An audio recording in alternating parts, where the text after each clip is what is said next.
Good Monday morning, and thanks for starting your day and week off with us here on 10 at 425. I'm Pete Scalia. And I'm Angela Ann. This morning we are remembering two fallen Westerville police officers. We'll take a look at the impact made by officers Eric Joring and Tony Morelli. Plus, we'll show you how the community's coming together to honor those fallen officers. And where you can pay your respects today as police escort the officers' bodies from the coroner's office. We also want to give you a look at some of the stories making headlines in today's Eye Opener. A time to pay respect to two fallen Westerville police officers killed in the line of duty protecting our community. I can't imagine the pain and the grief that these families are feeling.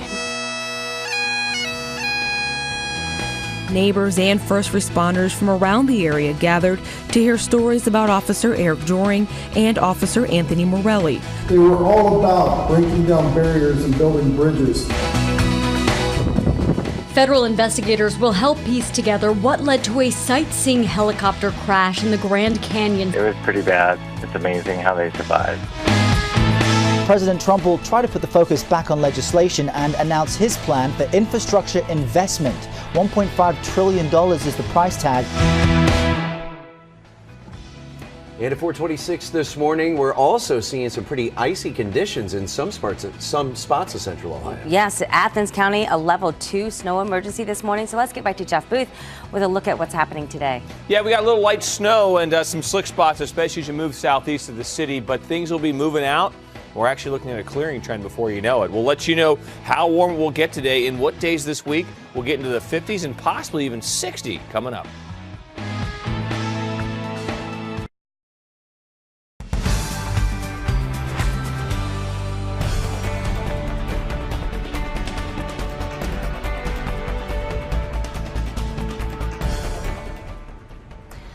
This morning, a community in mourning as they honor the lives of two Westerville police officers killed while responding to a 911 call. We have team coverage this morning of how officers Eric Joring and Tony Morelli are going to be honored today, as well as how you can pay your respects. And good morning to you here on a Monday. We appreciate you joining us here at 4:30. I'm Angela Ann. And I'm Pete Scalia. We'll get to our coverage of those fallen officers in just a moment, though. But first, we do want to turn to the forecast. Logan Hawkins schools on a 2-hour delay this morning. And we have a few counties now under a snow emergency. Take a look. Ross and Hawkins counties are a level 1, meaning those roads might be icy. And just minutes ago, Athens County issued a level 2 snow emergency, and that means only drive if necessary.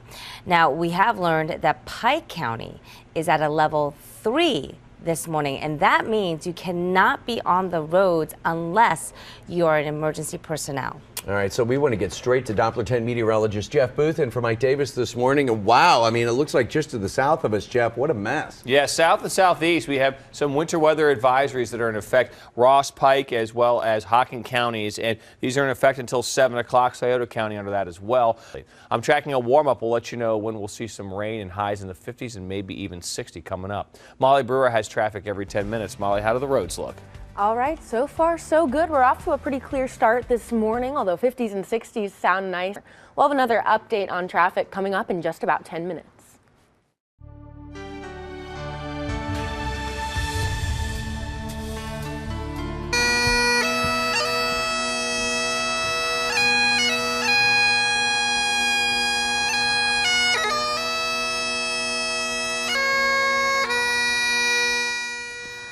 Heartbreak as a community mourns the loss of two Westerville police officers killed while trying to protect the people they served. Officers Eric Joring and Tony Morelli were killed Saturday while responding to this 911 hang-up call. 911, what's your emergency? So the call came from an apartment on Crosswind Drive, just east of State Street, north of I-270. When the officers arrived, they were shot and killed in a shootout with a man with a gun.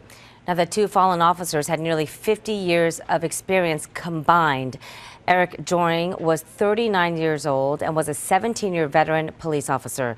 He was also Westerville's K-9 officer and had several children. Anthony Morelli was 54 years old. He was a 30-year veteran officer. Just a few years ago, he was named Officer of the Year. Well, there has been a huge showing of support all across Central Ohio since Saturday. And this morning, 10 TV's Tina Ramos joins us from outside the Westerville Police Department, where that makeshift memorial, Tino, is growing again today. Yeah, clearly the support for those officers, their family, and the community continues to grow today, and it really can be seen right here in the Westerville Police Department.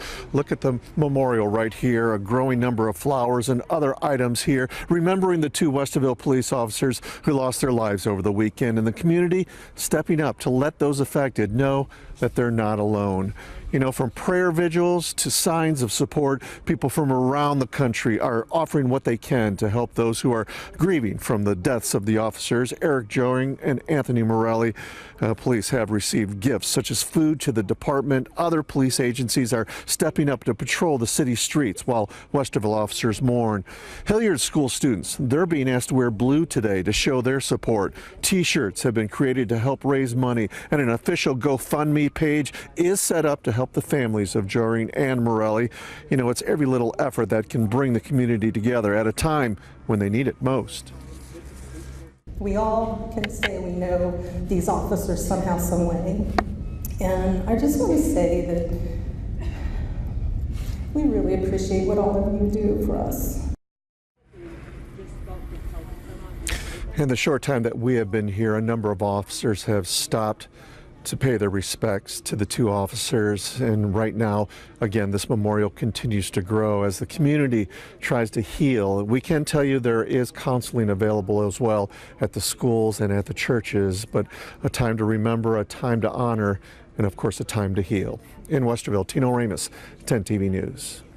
Tina, thank you. And people driving up and down the streets of Westerville can also see the support for officers Joring and Morelli. So we want to show you some pictures of blue lights illuminating the front of homes in the Huber Ridge area. Stores have been selling out of these blue light bulbs, and we're told they are working to restock them. And here's a look at Moffrey Stadium over the weekend. It was lit up in blue in honor of the fallen officers. Now it's 4:34 now. Today, Westerville police will escort the bodies of officers Morelli and Joring from the Franklin County Coroner's Office. Police and firefighters have been showing a huge presence at the coroner's office ever since Saturday, with cruisers, fire trucks, motorcycle units all lining the streets. And another powerful image here.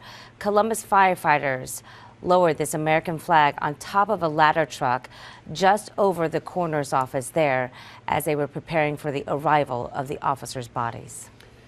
Now 10 TV's Laura Borchers joins us now from the coroner's office with more on how you can pay your respects as those officers' bodies are taken to their respective funeral homes today. Laura? Right, as we speak, the bodies of these 2 fallen officers are right here at the coroner's office. And just a little later this morning, as they're transported to the funeral homes, a large public showing is expected, possibly lining the streets. I want to show you a map now in case you'd like to take part.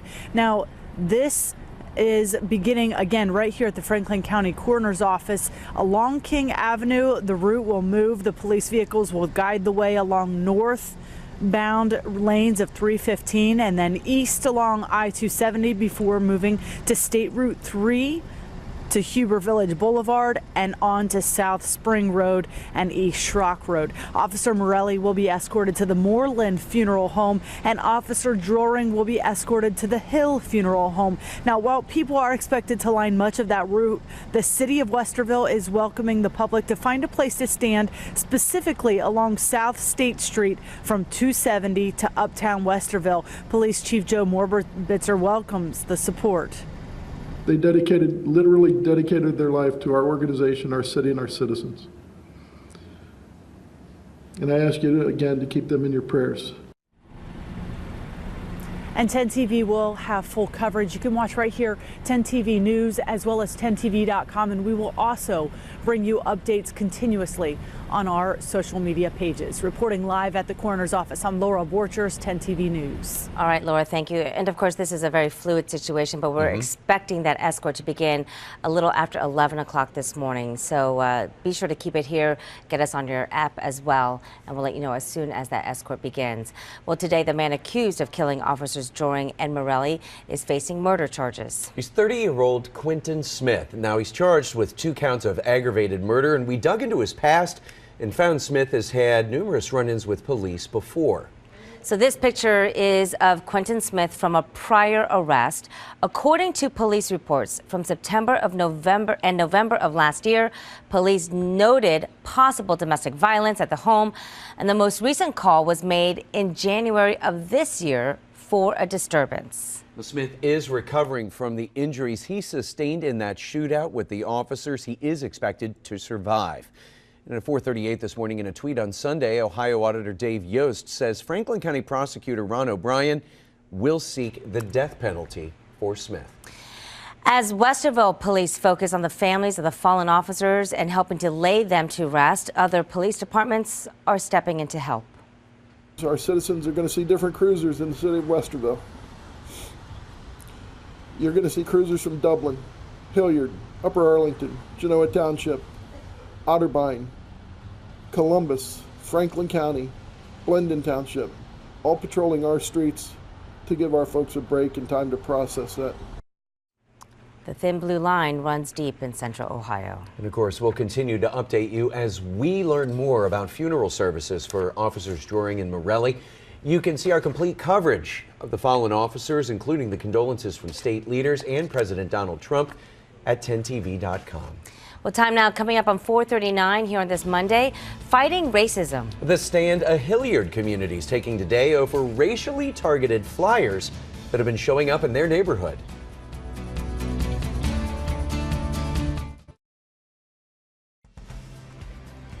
It's 4:42 on your Monday morning. Futurecast 10, we're forecasting your day ahead. And here are some of the stories we're following today. Neighbors in Hilliard plan to speak to City Council about some racially targeted flyers that have been placed in their neighborhood. People living there spotted the flyers on the back of street signs near Hilliard Rome Road and Springdale Boulevard. Today, the Columbus Board of Education will hold a special meeting on 3 semifinalists for Columbus City School Superintendent. They're working to narrow down that list to 2. The semifinalists are Dr. John Stanford, who is the current interim superintendent, David James, superintendent at Akron Public Schools, and Keith Bell, the former superintendent of Euclid City Schools. Well, today, Mayor Andrew Ginther of Columbus and other officials will dedicate the newest building on the Columbus government campus to former Mayor Michael Coleman. It'll be called the Mayor Michael B. Coleman Government Center. Now, this building will be downtown on North Front Street near West Long. Well, it's 4:43 now. I want to help you plan your day on the roads, and Molly Brewer is in the traffic center to help you do just that with Futurecast 10. Hey, Molly. Hi, guys. You know what? It shouldn't be too hard today. We're off to a pretty nice start on this Monday morning. Let's check in with Doppler 10 meteorologist Jeff Booth. Jeff, we're in the clear right now. How are things looking in the Weather Center? Well, right now, it depends on where you are. We do have some light snow, a little ice possible in the southeastern portion of the area today. But as I mentioned, guys, I'm going to tell you when we are back in the 50s and even near 60 coming up in just a bit. All right, that sounds good. By the way, Jeff mentioned Perry County. We did learn, too, that Crooksville EVSD is now closed for the day. So we just got that in. And at 4:45 this morning, fighting the opioid epidemic. Just ahead, the move one drug maker is making when it comes to its own product.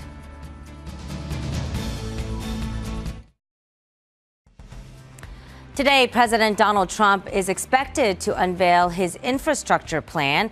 It is a $1.5 trillion proposal he referenced during his State of the Union address. White House aides say $200 billion of that money will come from federal spending. The rest is supposed to come from state and local governments. House Democrats have also announced their own proposal calling for 5 times the amount of federal funding to be made available.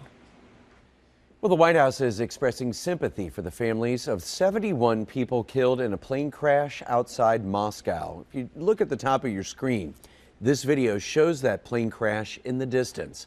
It happened shortly after takeoff on Sunday. Investigators are combing through the wreckage to try to figure out what led to the crash. And we've learned that the 6 passengers involved in a helicopter crash in the Grand Canyon were British citizens. They were sightseeing when the chopper crashed on Saturday night. 3 people were killed and 4 others were hurt, including 1 person on the ground. Rescuing survivors proved to be difficult and took hours. We were hampered by severe weather conditions. We had gusts up to 50 miles an hour. The terrain where the crash occurred in Quartermaster Canyon is extremely rugged. The National Transportation Safety Board's investigating the cause of that crash. Because of windy conditions, all commercial choppers have been grounded there. Well, the company that makes OxyContin will stop promoting it to doctors today. Purdue Pharma is also cutting its sales force in half. The move comes after Purdue and other drug makers were hit with a string of lawsuits from state and local governments, including here in Ohio. OxyContin is a highly addictive opioid. Some lawsuits accuse Purdue of downplaying those risks. The CDC says opioids were involved in more than 42,000 deaths here in the U.S. in 2016. The Olympic Games are ongoing in South Korea now, but there's also a virus spreading, the norovirus. There are now 158 confirmed cases at the Olympics. The Korean government has been aggressive, raising public awareness about the outbreak. The norovirus is highly contagious, causes vomiting and diarrhea, among other symptoms. Speaking of the Games, here's a look at the current Olympic medal count. Germany leads gold medals with 3. The U.S. tied with the Netherlands at 2 gold medals apiece. Well, time now, 10 minutes before 5 a.m. as we get a check on traffic every 10 minutes here on 10. And Molly Brewer standing by with us. Traffic alert for you now. Hey, Molly. Hey, guys. You know what? So far, it's a pretty easy Monday morning. We'll have another update for you on traffic coming up in about 10 minutes. Let's toss it over to Doppler 10, Jeff Booth. Yeah, we're sitting here with Jeff, and it's amazing the weather over the weekend that the snow cleared and you can actually see your side streets. Yes, you clean can see that. of snow. But with all that moisture, it was really kind of eerie out there on Saturday. We had like that fog mist. Yeah, just that mist. Yeah, it kind of had like an eerie look to it. And this morning we are getting a little more snow southeast of the city. And actually, I'm getting word from people here on Facebook Live. They're getting in Athens, Logan. Someone say they got about 2 inches. That's going to be kind of the higher end, I think. A lot of people are dusting to maybe upwards of 1.5 inches to 2 out that way. You'll be waking up to that. And then there's a little ice too. Well, Pike County's under level 3, and that's rare. Yeah, which means that, if you're level 3, you can't do any traveling. So just kind of stick with us for a little bit. Let's put it that way. Now, 50 by Sunday, guys. All right, thanks, Chef. By the way, we just got word into now Athens city schools are closed for the day. So we'll probably see a few more as the next hour begins here soon. Meantime, braving the cold in Olympic style. Yeah, ahead at 5, the first of its kind jackets Team USA is wearing at the games and what the athletes will wear on their final day.